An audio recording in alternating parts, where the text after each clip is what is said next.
Assalamualaikum warahmatullahi wabarakatuh. Kita masuk ke materi ke-5, chapter 14, internal flow atau aliran internal. Ini tujuan pembelajarannya, utamanya kita yang di kedua ini.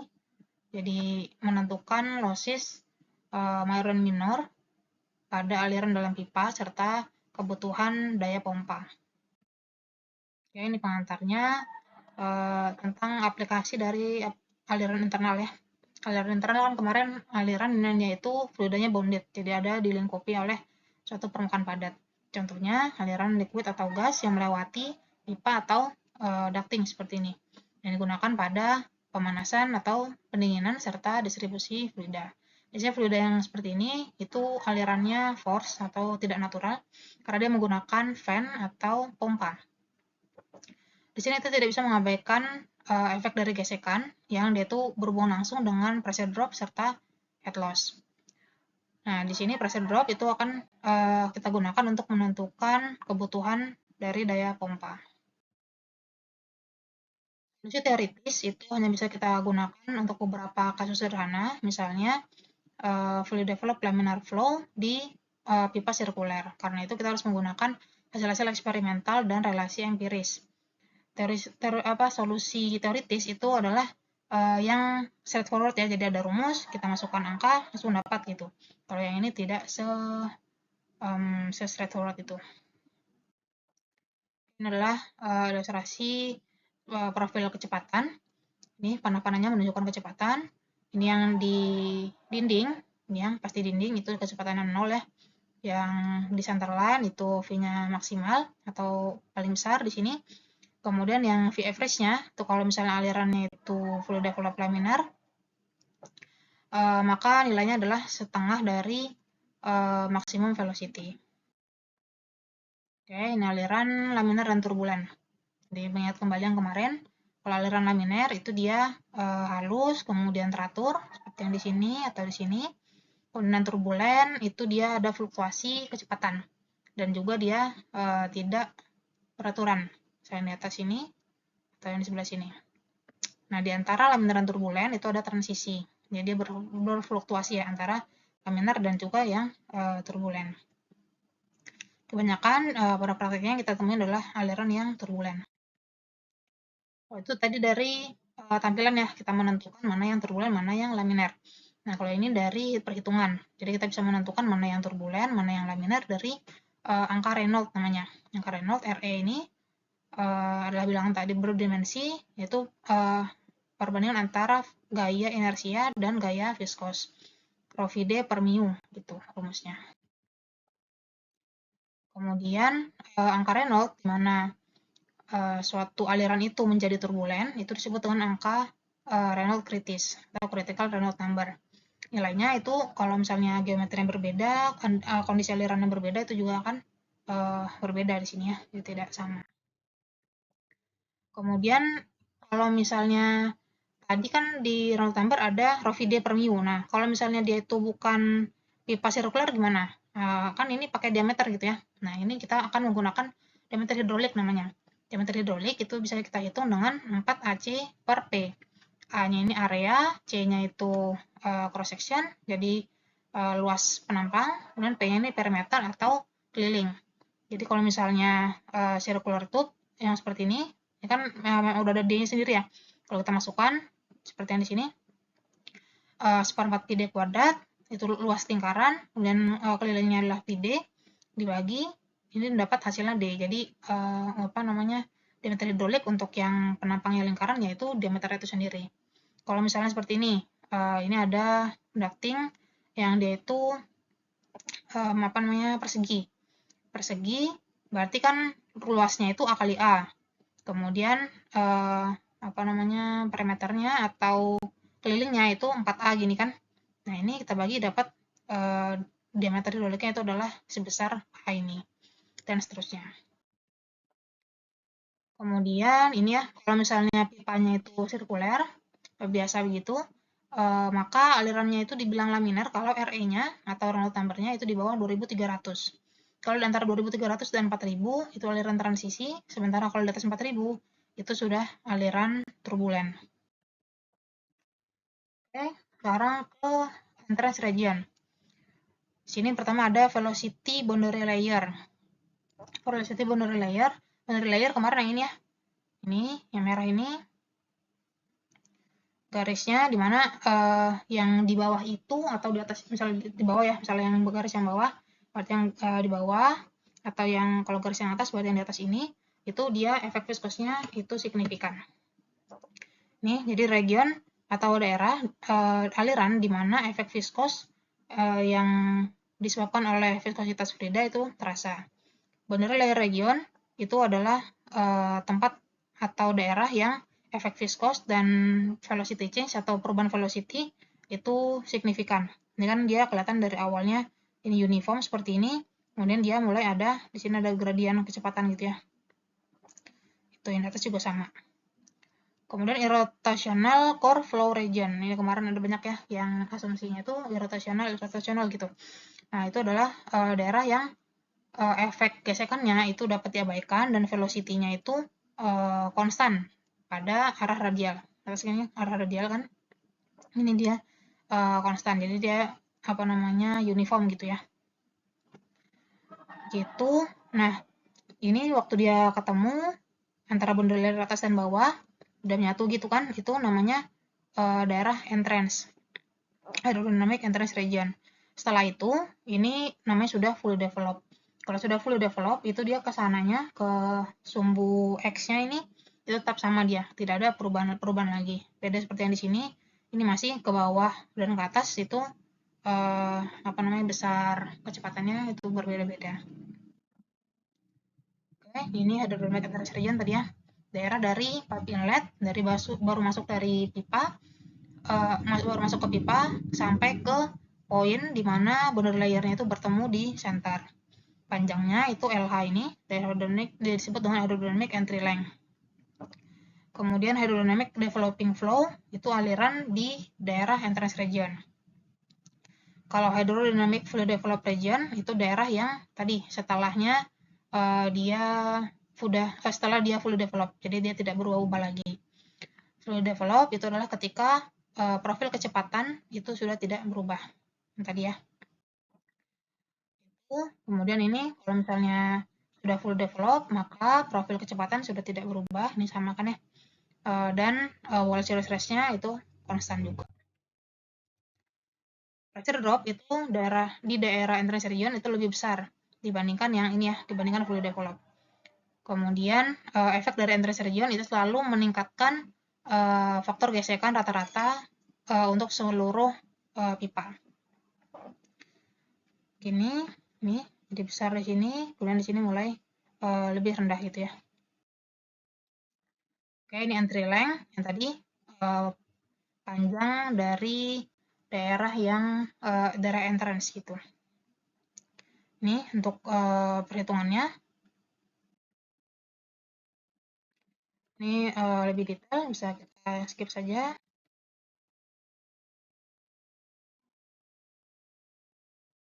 Oke, ini ada pressure loss dan head loss. Jadi pressure loss itu adalah pressure drop karena efek viskos yang merepresentasikan kehilangan tekanan yang irreversibel, ya, tidak mampu balik. Nah, kemudian yang head loss itu adalah merepresentasikan tinggi tambahan yang harus disuplai oleh pompa untuk dia itu mengatasi atau overcome losses gesekan di pipa. Oke, ini rumus-rumusnya. Jadi delta PL, pressure loss, itu adalah FL per D, rho V kuadrat per 2. Kemudian head loss, itu delta PL tadi dibagi dengan rho G. F-nya ini faktor gesekan atau friction factor, L itu panjang pipanya, D itu diameter dari pipa, diameter dalam, kemudian rho itu massa jenis dari fluida, V-nya itu ya kecepatan ya, ini dikuadratkan. Terus yang di sini ada G. Nah, kalau G itu percepatan gravitasi. Oke. Ini juga masih tentang pressure drop dan head loss. Ini jadi yang kita gunakan di sini adalah persamaan yang energi. Persamaan energi bukan persamaan Bernoulli. Karena kita ada gesekan di sini. Tidak bisa diabaikan. masih sama, ini detail, kita lewati. Ini kalau misalnya pipanya itu incline atau ada kemiringan, maka akan ada efek gravitasi yang harus dipertimbangkan di situ. Kemudian ini laminar flow kalau di pipa non sirkuler, maka akan seperti apa? Kalau tadi kita kan ada friction factor gitu ya. Kalau geometrinya itu adalah lingkaran seperti ini, pipa biasa, itu friction faktornya 64 per RE. RE tadi Reynolds number. Kalau misalnya dia rectangle, misalnya seperti ini, kita hitung dulu A per B-nya. Jadi kalau misalnya dia itu A dan B-nya sama, kan jadi satu tuh kalau dibagi kan. Nah, itu dia perhitungannya 56,92 per RE, dan seterusnya gitu. Jadi kita tinggal melihat dia bentuknya seperti apa, kemudian kita hitung dia masuknya ke yang mana nih di antara semua ini. Itu. Dan ini sudah masuk yang aliran turbulen. Nah, kebanyakan yang kita temui itu adalah ini ya, yang seperti ini alirannya turbulen. Jadi kalau aliran turbulen itu ada eddy gini, eddy throughout the flow. Jadi sepanjang aliran ada eddy, yaitu fluktuasi yang cepat dari fluida ini. Itu gambarannya aja. Ini kalau aliran laminar, turbulen. Ini kalau turbulen kita pakai short shutter, itu kelihatan dia seperti ini ya, ada fluktuasinya. Oke, ini velocity profile atau profil kecepatan dari aliran yang turbulen. Kalau yang ini laminar, ini tampilannya begini, ini yang turbulen. Jadi kalau yang turbulen itu ada beberapa layer seperti yang ditampilkan di sini. Jadi paling bawah itu ada viscous sublayer. Ini dimana efek viskosnya itu dominan. Kemudian di atasnya ada buffer layer.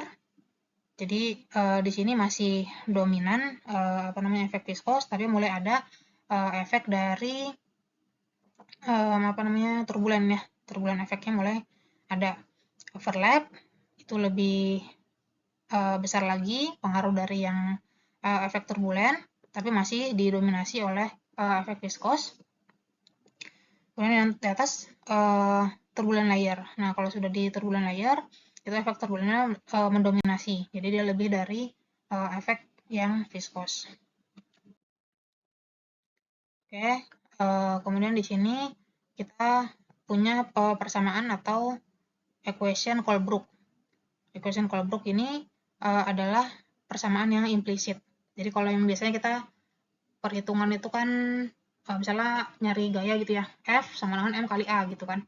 Itu kan F-nya cuma ada di sisi kiri gitu kan. Jadi kita tinggal masukkan berapa M, berapa A, langsung dapat F-nya. Nah, kalau di persamaan implisit itu dia di kedua sisi ada F di sini. Kan nyari gesekannya. Di sisi kiri ada F, di sisi kanan juga ada F. Jadi untuk menyelesaikannya itu harus secara iteratif. Jadi kalau secara iteratif itu kita nembak dulu berapa nilai F, jadi dihitung di sisi kiri berapa, di ruas kirinya itu kan berapa nilainya, kemudian kita masukkan, ini E per D dimasukkan, F yang tadi yang sama dengan yang di sini dimasukkan. Kalau misalnya hasil yang di kanan ini juga sama seperti yang di kiri, berarti hasilnya benar. Kalau enggak, berarti kita harus tembak angka yang lain lagi gitu.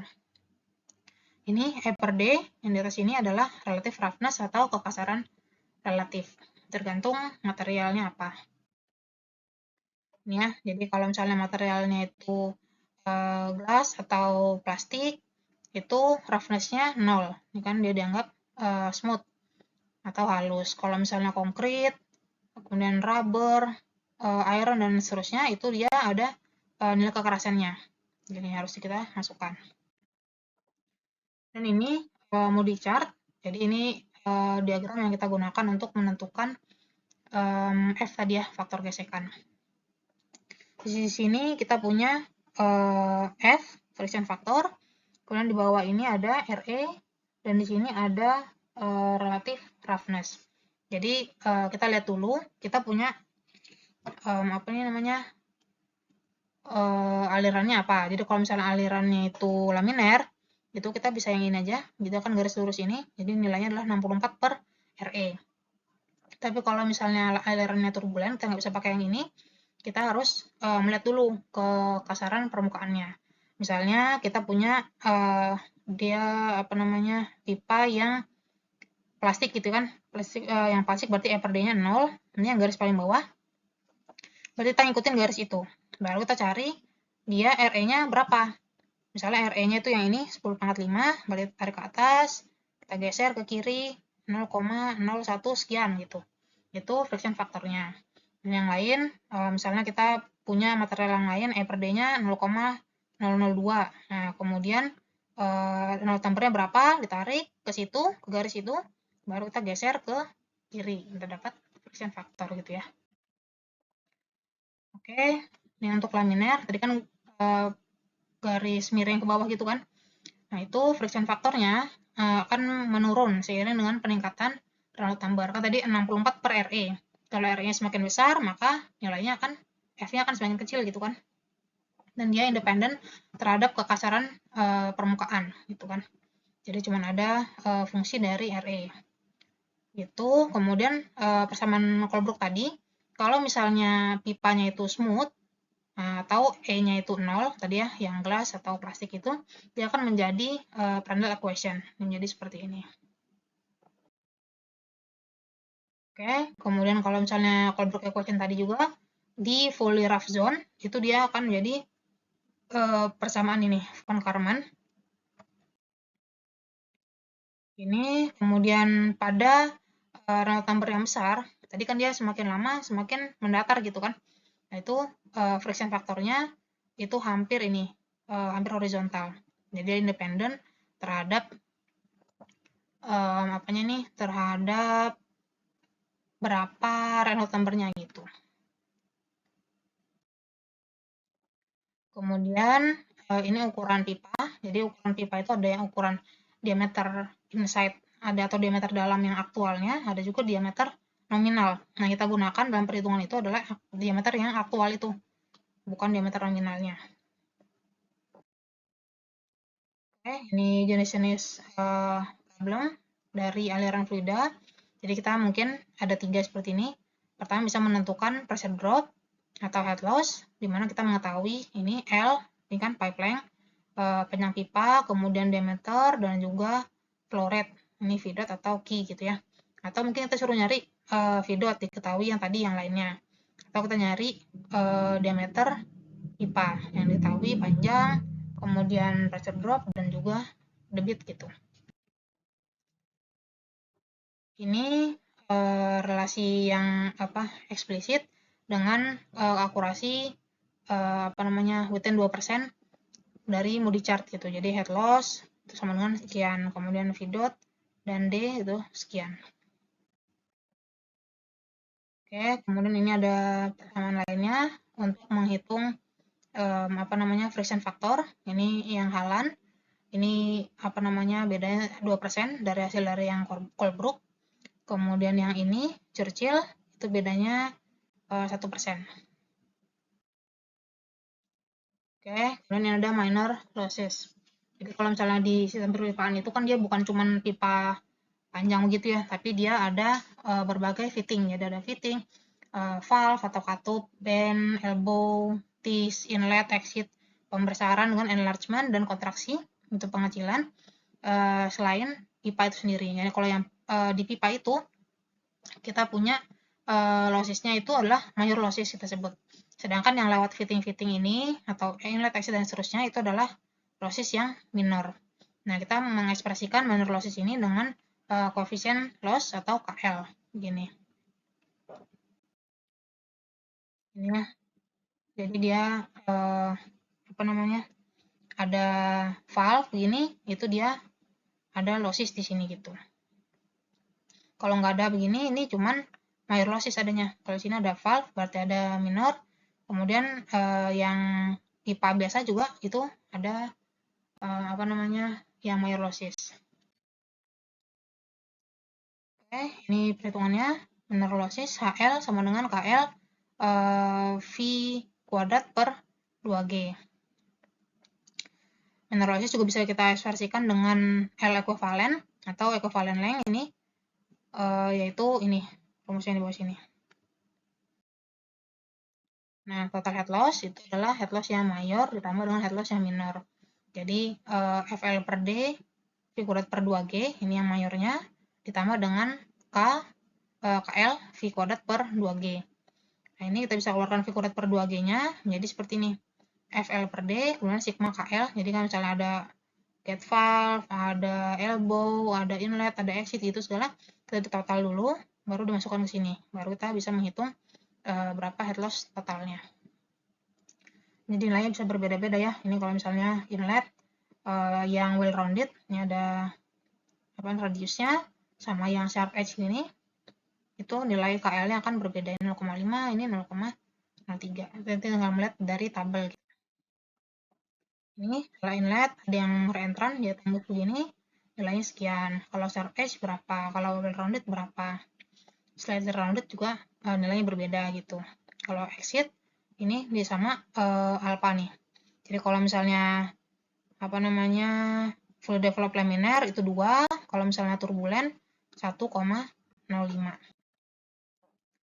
Ini kalau sudden expansion, jadi dari kecil tiba-tiba membesar, atau sudden contraction dari besar ke kecil, itu nilainya juga akan berbeda gitu.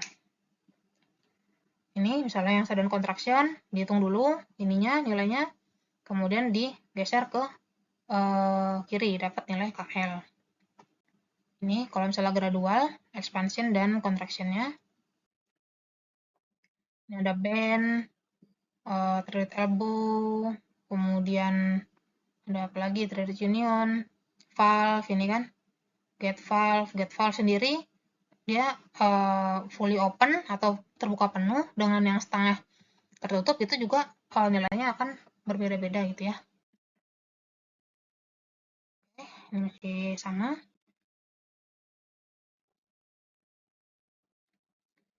Ini sama, minor loss ya semua. Oke, berikutnya ke jaringan perpipaan. Misalnya di sini, ini ada bagian A, bagian B. V dot A atau debit di A itu sama dengan debit yang di B.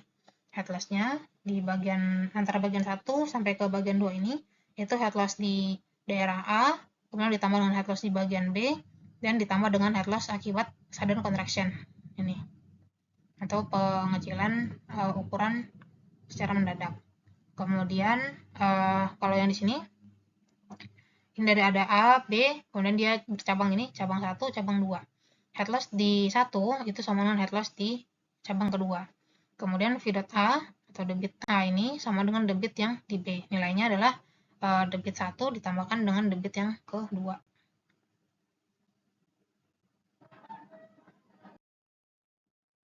Oke, ini masih sama.